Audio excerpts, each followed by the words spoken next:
Assalamu alaikum everyone, this is Mehwish Hakeem Shehzad. So today's article is new funds.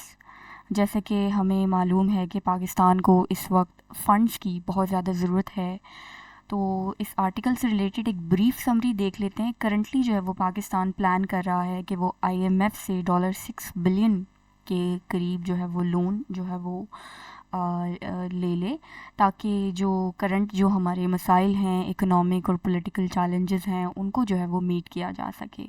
और जो इस loan से related IMF से जो डीलिंग्स हैं वो एक्सपेक्ट की जा रही हैं कि may be start in the month of March और अप्रैल। तो हम इसका बेसिक टेक्स्ट देख लेते हैं कि इस आर्टिकल का क्या है।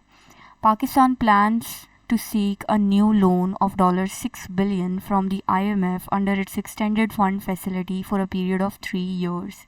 पाकिस्तान जो है वो प्लान कर रहा है $6 बिलियन के करीब का लोन IMF से under its extended fund facility. Extended fund facility क्या होती है? ये एक specific type of financial assistance है जो IMF अपनी मेंबर कंट्रीज़ को देती है for a period of 3 years, 3 साल के लिए। ब्लूमबर्ग रिपोर्टेड, और ये जो बेसिकली रिपोर्ट है ये ब्लूमबर्ग की रिपोर्ट है। ब्लूमबर्ग क्या है? ब्लूमबर्ग एक ग्लोबल फाइनेंशियल न्यूज़ और इन्फॉर्मेशन प्रोवाइडर है। बेसिकली ये अपनी पब्लिकेशंस के थ्रू और डिफरेंट आर्टिकल्स के थ्रू जो है वो इन्फॉर्मेशन, पॉलिटिकल और इकोनॉमिक इन्फॉर्मेशन डिफरेंट कंट्रीज़ के बारे में जो है ये प्रोवाइड करते हैं। ऑलराइट, आगे चलते हैं। Discussions with the lender on the new facility are expected to begin in March और April। जो discussions हैं इस new facility के हवाले से वो start होंगी, expect किया जा रहा है कि वो start होंगी in the month of March और April, following the completion of the last review of the ongoing 9-month $3 billion standby arrangement।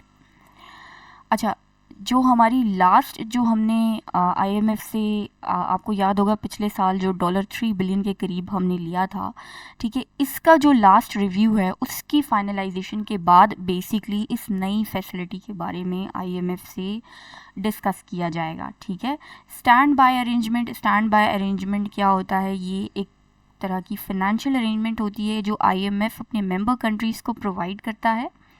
अगर कोई भी country kind of balance of payment crisis वहाँ पर है या किसी भी किस्म का प्रॉब्लम है, तो IMF ये स्टैंड बाय अरेंजमेंट्स जो है वो अपने मेंबर कंट्रीज़ को देता है। ठीक है, द लेटर अरेंजमेंट, ये जो लेटर अरेंजमेंट, ये जो $3 बिलियन है, इसकी यहाँ पे बात हो रही है कि the latter arrangement with the IMF which is due to end soon had help the country avert default last summer. अब हमें याद है कि पिछले साल हमें जो है वो IMF के इस कर्ज़े ने पाकिस्तान को जो है वो डिफ़ॉल्ट से बचाया था। आपको याद होगा कि शहबाज शरीफ का एक बड़ा फेमस डायलॉग है इसके ऊपर कि अगर मुझसे पूछा जाए कि मैंने इस मुल्क के लिए क्या किया है, तो मैं जो है वो कहूँगा कि मैंने इस मुल्क को डिफ़ॉल्ट से बचाया है। ऑलराइट, तो ये उसी डिफ़ॉल्ट की बात हो रही है यहाँ पे। However, Pakistan's other creditors, multilateral, bilateral and commercial included, have thus far been reluctant to help the nation shore up its shrinking foreign exchange reserves and improve its external sector outlook in spite of the present IMF program। अच्छा, यहाँ से लेके यहाँ तक इस paragraph में ये कह रहे हैं कि पाकिस्तान के जो दूसरे क्रेडिटर्स हैं, मल्टीलेटरल हैं या बायलेटरल हैं, वो बेसिकली रिलक्टेंट हैं पाकिस्तान को इस वक्त किसी भी किस्म की हेल्प करने में, या किसी शोर अप का मतलब है किसी भी किस्म की सपोर्ट जो है वो देने के लिए वो रिलक्टेंट हैं, ताकि वो अपने फॉरेन एक्सचेंज रिज़र्व्स, जो श्रिंकिंग फॉरेन एक्सचेंज रिज़र्व्स हैं, उनको जो है वो ठीक कर सके, या जो उसकी एक्सटर्नल सेक्टर आउटलुक है उसको जो है वो ठीक कर सके। वो थोड़े से रिलक्टेंट है, और उसका यहाँ पर नीचे हमें एविडेंस भी दिया गया है कि उनकी रिलक्टेंसी किस तरह से शो हो रही है कि there reluctance is evidence from the fact that only $6.3 billion in foreign loans और 35.75% of the annual budgeted target of $17.6 billion in the first 7 months of the present fiscal year to January has materialized। कि उनकी reluctance ऐसे evident होती है कि अगर हम देखें जो हमारा एनुअल बजटेड टारगेट था दैट इज़ $17.6 बिलियन, इसका सिर्फ 35.75% जो है वो हमें लोन मिला था लास्ट ईयर। ठीक है, तो यहाँ से ज़ाहिर होता है कि वो कितने रिलक्टेंट हैं हमें जो है वो मज़ीद लोन देने के लिए। But it was not unexpected as foreign creditors are waiting for a larger and longer arrangement between Islamabad and the fund for medium to long term reform policy clarity under the elected government। लेकिन ये बात भी unexpected नहीं है कि जो हमारे foreign creditors हैं वो चाहते हैं किसी न किसी तरह कि पाकिस्तान को जो है वो IMF से एक लार्ज और लॉन्गर अरेंजमेंट जो है वो उसका हो किसी तरह। Two of the three top global rating agencies, Moody's and Fitch, recently cautioned that a larger IMF package is crucial to Pakistan's long-term economic stability and to unlock other foreign inflows to cover the country's annual financing gap of $22 to $25 billion for some years। अच्छा, जो ऊपर बात हो रही है नीचे यहाँ पर जो है वो एक ग्लोबल रेटिंग एजेंसीज़ हैं दो, मूडी और फिच, इनका भी यही कहना है कि पाकिस्तान को अगर अपनी लॉन्ग टर्म इकोनॉमिक स्टेबिलिटी लेके आनी है तो पाकिस्तान को जो है वो एक लार्ज पैकेज की ज़रूरत है IMF से। ठीक है, और ताकि पाकिस्तान का जो एनुअल फाइनेंसिंग गैप है ऑफ अराउंड 22 to 25 बिलियन जो है वो उसको कवर किया जा सके। आगे पढ़ते हैं। An IMF spokesperson recently said the fund was ready if requested to support the post-election. An IMF spokesperson recently said the fund was ready if requested to support the post-election government through a new arrangement to address Pakistan's financing challenges.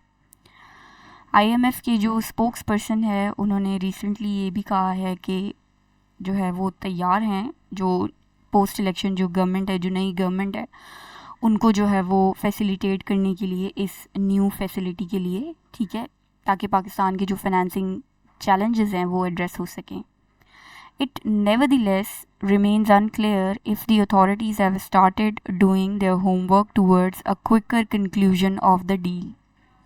लेकिन ये चीज़ unclear है कि जो authorities हैं यानी जो Pakistan government है, क्या उन्होंने अपना होमवर्क जो है वो कंप्लीट कर लिया है इस डील से रिलेटेड।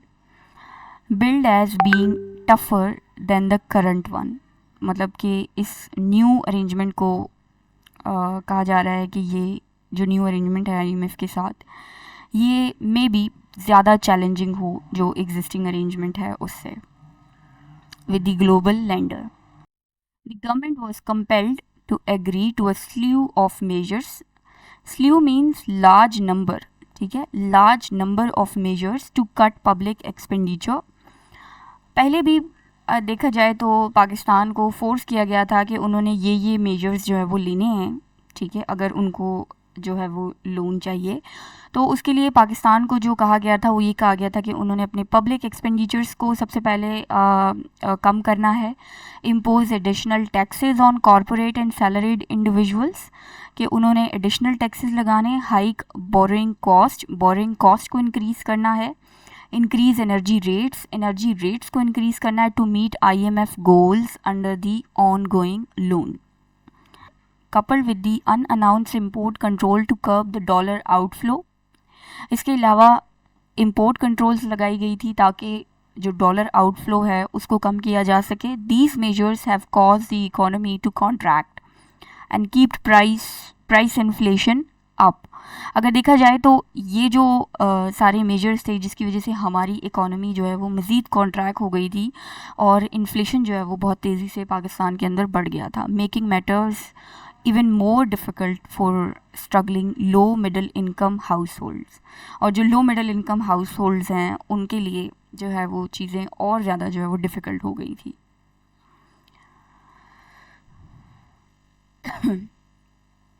नेक्स्ट जो पैराग्राफ है उसमें हम पढ़ेंगे कि क्या क्या चैलेंजेस जो हैं इनकमिंग गवर्नमेंट को जो है वो फेस करनी पड़ेंगी इन सिक्योरिंग IMF फंड्स।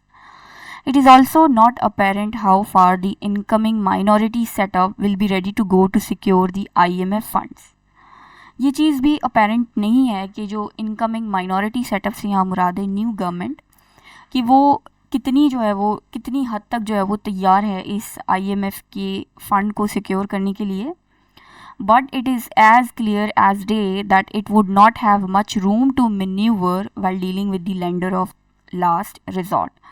लेकिन साथ में ये चीज़ भी क्लियर है, एज़ क्लियर एज़ डे, कि पाकिस्तान के पास इतना ज़्यादा रूम नहीं है, कि वो इतनी ज़्यादा फ्लेक्सिबल नहीं है, उसके पास बहुत ही लिमिटेड ऑप्शंस है, बहुत ही लिमिटेड फ्लेक्सिबिलिटी है in dealing with the IMF. Lender of last resort means IMF. Given the nation's vulnerable external position and its need for securing financing from its multilateral and bilateral partners to stabilize and grow the economy and avoid defaulting on its mounting debt. Given the nations मतलब कि जो problems हैं पाकिस्तान की, जो external position है और पाकिस्तान के जो रिलेशंस हैं उसके मल्टीलेटरल और बायलैटरल पार्टनर्स हैं, इन सब चीज़ों को देखते हुए, इन सब चीज़ों को अगर हम देखें तो पाकिस्तान के पास जो है वो इतने ऑप्शंस नहीं हैं IMF के साथ डील करने के लिए. It is also clear that the new government will have no choice but to make difficult and unpopular decision. Unpopular decision मतलब कि ऐसे डिसीजन जिस पे उन्हें क्रिटिसाइज़ किया जा सकता है, no matter what the political cost. ये चीज़ भी बिल्कुल क्लियर है. इट इज़ ऑल्सो क्लियर, ये चीज़ भी बिल्कुल क्लियर है कि जो नई गवर्नमेंट है उसके पास कोई चॉइस नहीं है, कोई ऑप्शन नहीं है, उसे डिफ़िकल्ट और बहुत ही अनपॉपुलर डिसीजंस जो हैं वो लेने पड़ेंगे. तो ये आज का हमारा आर्टिकल था. आई होप आपको पसंद आया होगा. ठीक है, ये हमने कुछ विकैबलरी इसी आर्टिकल से निकाली है, आप लोग देख सकते हैं. इस विकैबलरी को आप चाहें तो अपने पास कहीं नोट डाउन कर लें या इसका स्क्रीनशॉट ले लें, ताकि आपको ये चीज़ें जो है वो क्लियर हो जाएं. फिर ये कुछ फैक्ट्स एंड फिगर्स हैं जो हमने इसी आर्टिकल से निकाले हैं, आप इसको ज़रूर नोट डाउन करें, क्योंकि ये आपको करंट अफेयर्स में, पाकिस्तान अफेयर्स में और दूसरे सब्जेक्ट्स में ये आपको हेल्प आउट कर सकें. तो आज के लिए इतना ही. अल्लाह हाफिज़.